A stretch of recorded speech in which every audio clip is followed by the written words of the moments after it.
ओम अरुणोदराय नमः।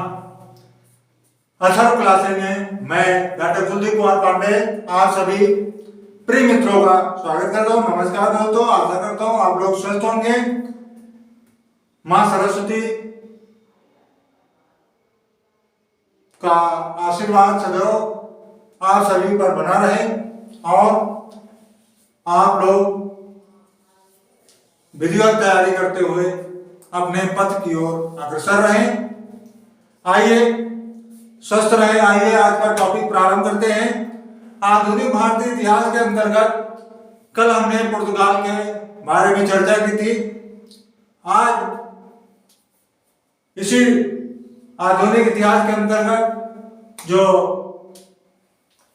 दूसरे व्यापारी आए उनमें थे डच। आज डच जो यूरोपीय कंपनी आई उनके बारे में चर्चा करते हैं। प्रारंभ करते हैं। डच क्या था? डच का जो भौगोलिक क्षेत्र है, पहले जान लेते हैं डच का निवास स्थान। इनका निवास स्थान था हॉलैंड, जिसे वर्तमान में नीदरलैंड के नाम से जानते हैं। और ये नीदरलैंड यूरोपीय महाद्वीप का प्रमुख देश है। कौन?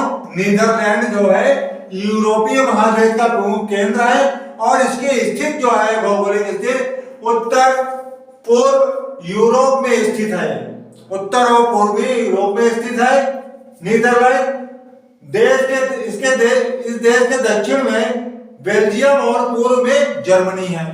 नीदरलैंड के उत्तर और पूर्वी यूरोप में स्थित है, दक्षिण में बेल्जियम और पूर्व में जर्मनी देश स्थित है, जहां पे नीदरलैंड है।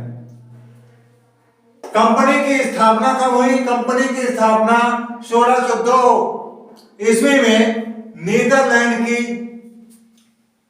यूनाइटेड ईस्ट इंडिया कंपनी और डच सरकार द्वारा भारत सहित ईस्ट इंडिया के साथ व्यापार की अनुमति प्रदान हुई थी। इसमें 1602 ईस्वी में नीदरलैंड की राजधानी जो थी इसका नाम था एम्स्टर्डम।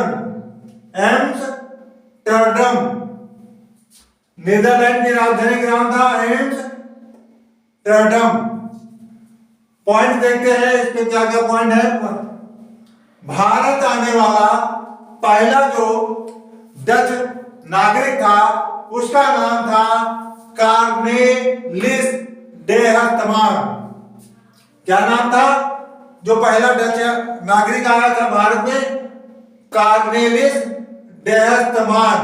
और यह आया था 1596 ईस्वी में आया था। कौन? कार्नेलिस डे हर्टमान। अगला पॉइंट, 1605 ईस्वी में प्रथम डच कारखाने की स्थापना हुई और स्थान था उसका मुसलिपट्टनम में। कब? 1605 में डच ने प्रथम कारखाना स्थापित किया। कहां? मुसलिपट्टनम में। अगला पॉइंट, 1605 ईस्वी में ही डचों ने पुर्तगालियों के क्षेत्र को अपने कब्जा में किया और वो क्षेत्र था अम्बायाना क्षेत्र था। अम्बायाना क्षेत्र पर पुर्तगालियों का कब्जा था और डचों ने 1605 में इसे अपने कब्जे में ले लिया। किसे? अम्बायाना क्षेत्र को। डचों ने सने मसाला द्वीप पुंज इंडोनेशिया का प्राचीन नाम था। मसाला द्वीप पुंज में उन्हें परास्त कर, यानी इन्हें भी परास्त कर दिया यहां पे भी, और यहां का क्षेत्र भी मसाला द्वीप पुंज इंडोनेशिया का क्षेत्र भी डचों के आधिपत्य में आ गया। डचों ने 1610 ईस्वी में चंद्रगिरी के शासक से समझौता कर एक फैक्ट्री का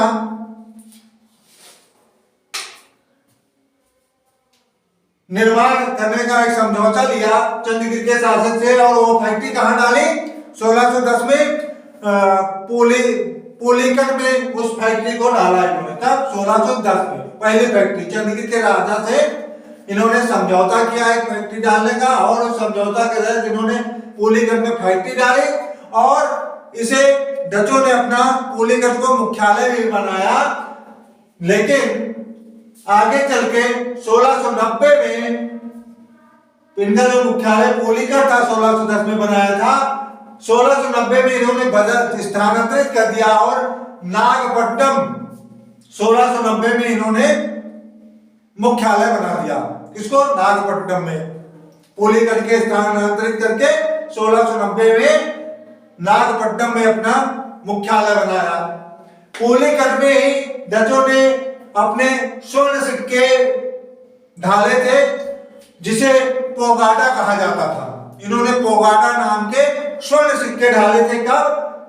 पुलीगढ़ में ही, यानी 1610 ईस्वी के आसपास ही ढाले होंगे। डचों ने 1619 में जकार्ता पर विजय प्राप्त कर इसके खंडारों पर एक नगर बसाया था जिसका नाम था बैटेविया नामक नगर की स्थापना की थी। कब? 1619 में जकार्ता पर विजय प्राप्त कर ली थी इन्होंने, और विजय प्राप्त करने के बाद 1619 में जकार्ता के जो खंडार बचे हुए थे वहां पर इन्होंने क्या किया? एक नगर का निर्माण किया। उस नगर का इन्होंने नाम दिया बैटेविया नाम दिया था। डचों की फैक्ट्रियों का क्रम इस प्रकार है।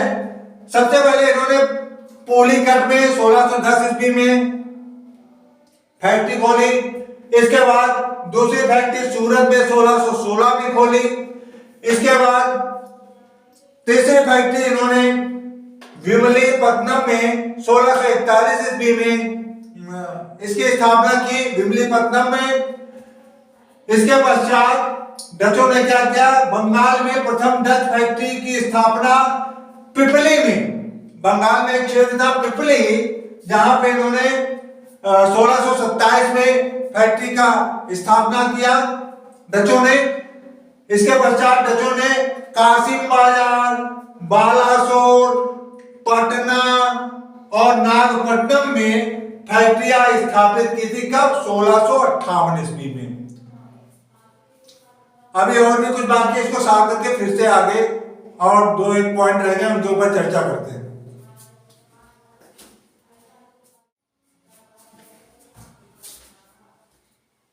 डच के और पॉइंट है, देखते हैं। औरंगजेब द्वारा 1664 ईस्वी में 3.1/2% वार्षिक चुंगी पर औरंगजेब ने क्या किया? 1664 में 3.5% वार्षिक चुंगी पर डचों को व्यापारिक क्षेत्रीय अधिकार दिए, जिनमें क्षेत्र थे बंगाल, बिहार और उड़ीसा के क्षेत्र की दिए कि जाइए आप यहाँ व्यापार कीजिए, लेकिन इसका जो वहां से आय होगी उसका 3 से 3.5% वार्षिक चुंगी के रूप में आपको और मुझे देना होगा, तभी आप बंगाल, बिहार और उड़ीसा में व्यापार कर सकेंगे। यह बाध्यता औरंगजेब ने डचों के लिए कर दी। स्थापित पोर्ट, डचों ने पोर्ट भी बनाए थे। चिनसुरा में एक पोर्ट का नाम था गुस्तावुस फोर्ट की स्थापना की। गुस्तावुस फोर्ट की स्थापना की कब? 1653 ईस्वी में। दूसरी कोची या कोचीन कहते हैं में फोर्ट विलियम की स्थापना की। कब? 1663 ईस्वी में फोर्ट विलियम की स्थापना की। किसने? डचों ने।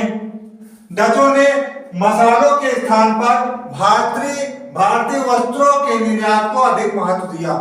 पुर्तगाली जो थे, पुर्तगाली लोग मसालों का ज्यादा महत्व दिया उन्होंने निर्यात करने में, क्योंकि उनको उसमें अधिक फायदा लगा।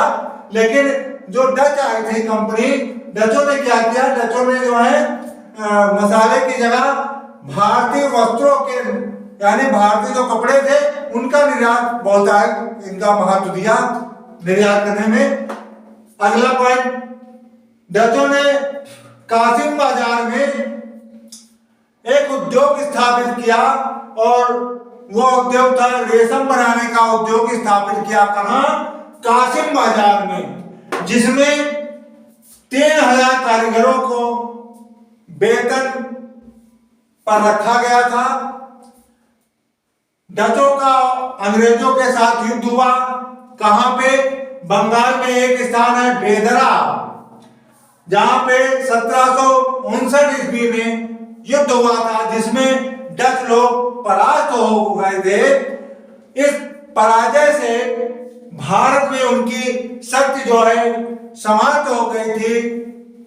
डच व्यापारिक व्यवस्था, इनकी जो व्यापारिक व्यवस्था थी वह थी सहकारिता अर्थात कार्टेल पद्धति पर आधारित थी।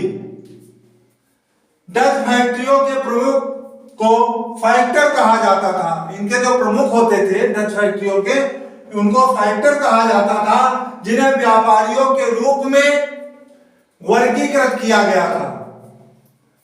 व्यापारिक दृष्टिकोण से डचों का रिकॉर्ड जो है लगभग 200 वर्षों के इतिहास में डच कंपनी ने अपने हितधारकों को औसत से 18% लाभांश दिया था।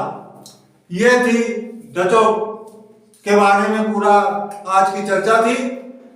कल जो अंग्रेज आए उनके विषय में चर्चा होगी। अंग्रेजों ने तो काफी समय व्यतीत किया अपने भारत में, इसकी चर्चा कल होगी। धन्यवाद दोस्तों, नमस्कार। कल फिर से नए टॉपिक पे, टॉपिक यही रहेगा विदेशी व्यापारियों का आगमन, जिसके तहत अंग्रेजों के बारे में चर्चा करेंगे। इनकी कौन सी कंपनी कहाँ स्थापित हुई। नमस्कार दोस्तों, धन्यवाद।